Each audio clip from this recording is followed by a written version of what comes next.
Iran আবার নিজেকে সশস্ত্র করে তুলছে। হাজার হাজার ব্যালিস্টিক মিসাইল তৈরি করার সরঞ্জাম ইরানে পৌঁছে গেছে। চীনের সাহায্যে ইরানের মিসাইল ফ্যাক্টরিগুলো আবার চালু হয়ে গেছে। অর্থাৎ চীন এখন মিডল ইস্টের ক্ষমতার ভারসাম্য নিয়ন্ত্রণের জন্য সরাসরি বলতে পারেন ভাই মাঠে নেমে পড়েছে। আর এর ফলে পশ্চিমী দেশগুলো থেকে শুরু করে ইসরায়েল পর্যন্ত সবার মধ্যে তীব্র অস্থিরতা ছড়িয়ে পড়েছে। প্রিয় দর্শক, আমি সবসময় শান্তির কথা বলি, কিন্তু ইরানের মিসাইল শক্তি বাড়ানোর এই খবরের পক্ষে আজ আমি। কারণ এটা একটা কঠিন সত্য যে যতক্ষণ না আপনি শক্তিশালী হচ্ছেন ততক্ষণ অন্যরা আপনাকে শান্তিতে বাঁচতে দেবে না। এতদিনে আমি এটাই বুঝেছি যে শান্তির আলোচনা সবসময় অস্ত্রের ছায়াতলেই হয়। সুতরাং এই মিসাইলগুলোর মাধ্যমে যদি শান্তি আসে তাতে সমস্যাটা কোথায়? সিএনএন এর 29 অক্টোবরের একটা রিপোর্ট চারিদিক তোলপাড় সৃষ্টি করেছে, যেটা আমি এখন আপনাদের সামনে বিস্তারিতভাবে তুলে ধরতে চলেছি। আপনারা হয়তো খবরটা এর আগে শুনেছেন, কিন্তু ইন ডেপথ রিসার্চ তথ্য আর কেউ দেয়নি, আমি দেব। ইরান চীন থেকে 2000 টন সোডিয়াম পারক্লোরেট কিনছে, যা দিয়ে 500টি ব্যালিস্টিক মিসাইলের জ্বালানি তৈরি করা সম্ভব। ভাবুন একবার, 500টা ব্যালিস্টিক মিসাইল। আর এই চুক্তিগুলো এমন একটা সময়ে হয়েছে যখন জাতিসংঘ নতুন করে ইরানের উপর নিষেধাজ্ঞা জারি করেছে, যার মধ্যে মিসাইল সংক্রান্ত কার্যকলাপের উপর কঠোর নিষেধাজ্ঞা রয়েছে।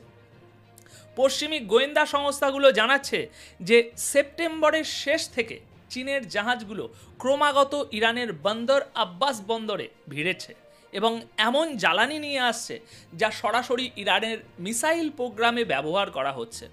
রিপোর্টে আরও বলা হয়েছে যে এই জাহাজগুলো নিজেদের AIS ট্র্যাকার বন্ধ করে চলাচল করে, অর্থাৎ ইচ্ছাকৃতভাবে নিজেদের গতিবিধি গোপনে রাখে। এর মধ্যে MV ওয়াস্টের মতো অনেক জাহাজ ইতিমধ্যেই আমেরিকার নিষেধাজ্ঞার তালিকায় রয়েছে। তো দর্শক, এটা তো ছিল শুধু ইন্ট্রোডাকশন, ভূমিকা। যদি আপনাদের এই পর্যন্ত ভালো লেগে থাকে তাহলে ভাবুন আমি এবার যে তথ্যগুলো দিতে চলেছি সেগুলো কতটা আকর্ষণীয় হবে।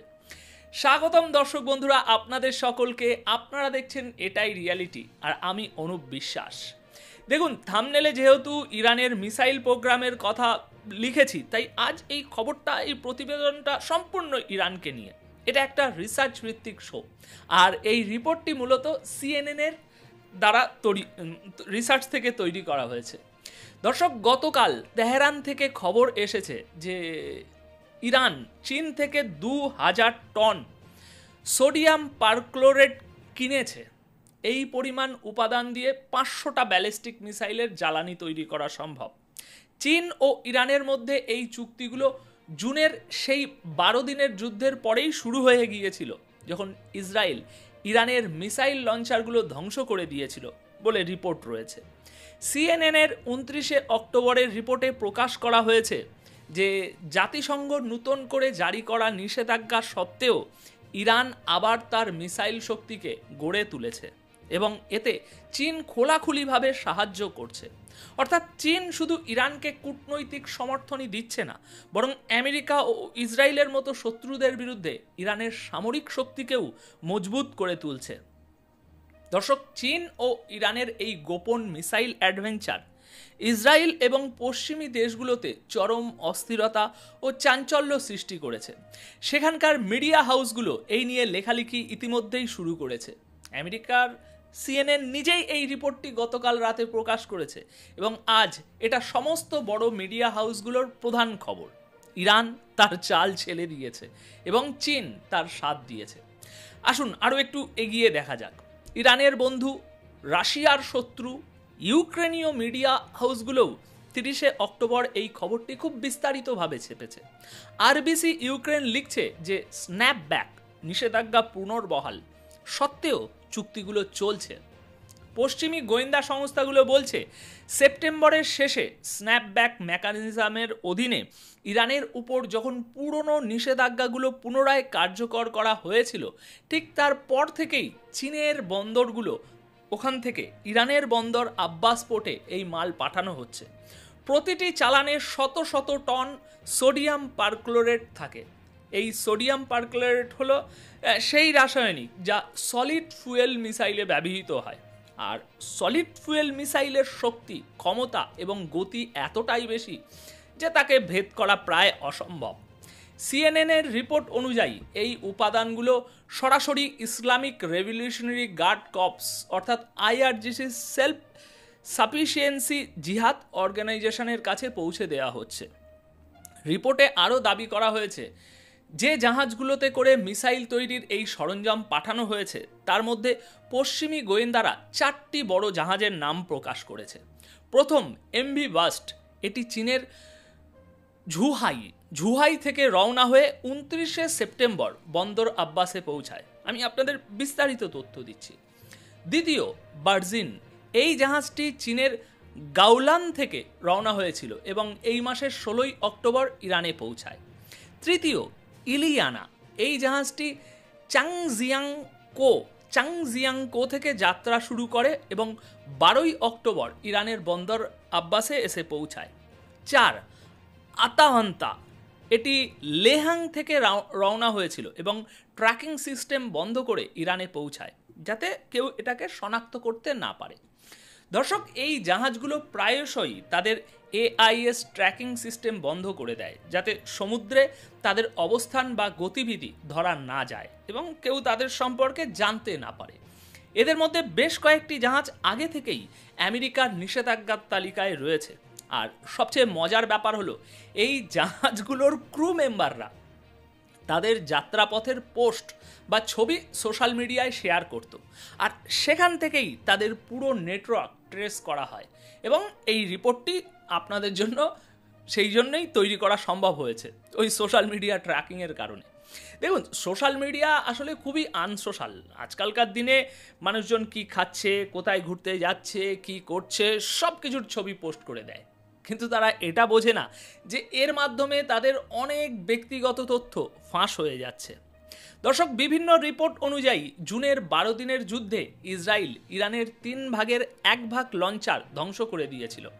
সেই সময় ইসরায়েল ইরানের আকাশে যেখানে খুশি বোমা ফেলতে পারছিল, আর সেই কারণেই ওই 12 দিনের যুদ্ধের মধ্যে তারা খুব সহজেই আকাশপথে ইরানের অনেক কমান্ডার এবং সামরিক ঘাঁটিগুলোকে নিশানা করতে পেরেছিল।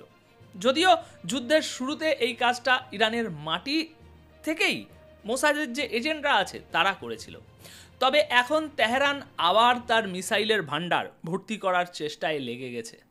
কিছু পরমাণু বিশেষজ্ঞের মতে ইরান এখন খুব দ্রুত গতিতে আবার মিসাইল তৈরি করছে। দেখুন, এই সময়টা আসলে যুদ্ধের মাঝখানের একটা রিলোড ফেজ। যুদ্ধটা আপাতত থেমেছে কিন্তু শেষ হয়ে যায়নি। ইরানের উপর যেমন বিপদ রয়েছে তেমনই বিপদ রয়েছে ইসরায়েলের ওপরও। তাই এটা হলো সেই রিলোড ফেজ, যখন সবাই নিজেদের অস্ত্র ভান্ডার আবার গুছিয়ে নিচ্ছে।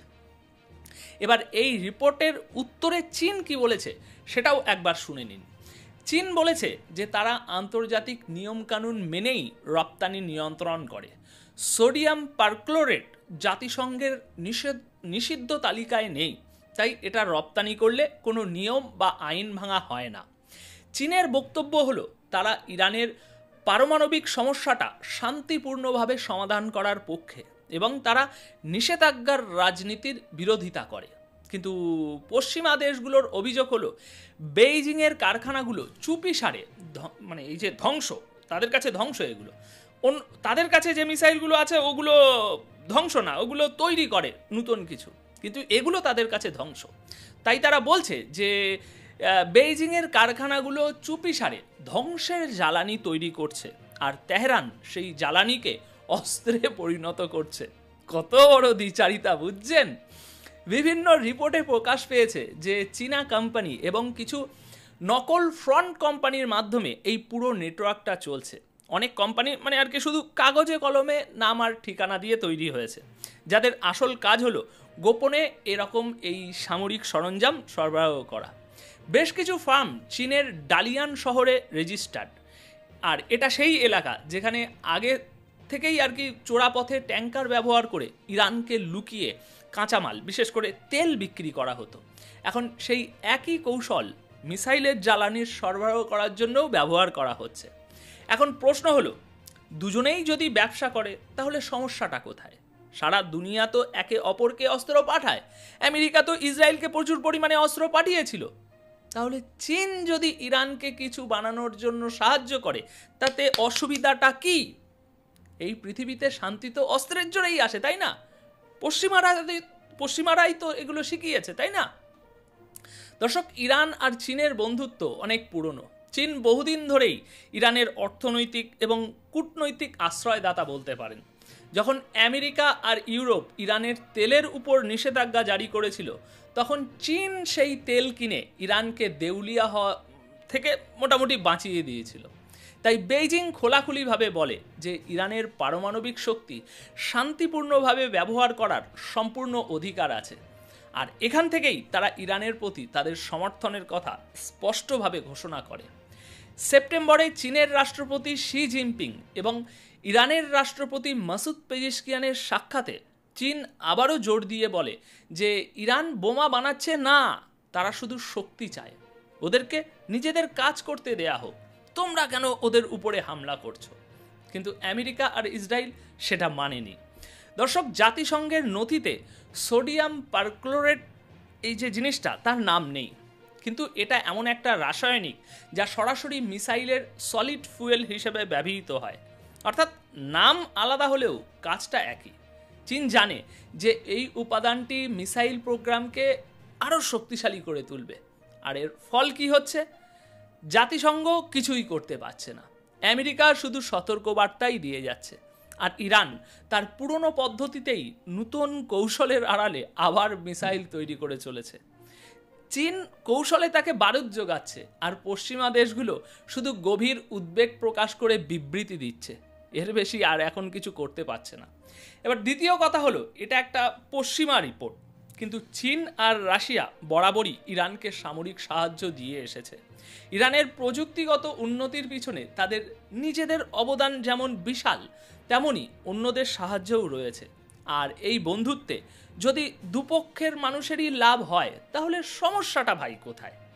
সোজা কথায় বলতে গেলে যুদ্ধ কিন্তু থামেনি দর্শক, শুধু সেই কারখানাগুলো আবার চালু হয়ে গেছে যেগুলো যুদ্ধ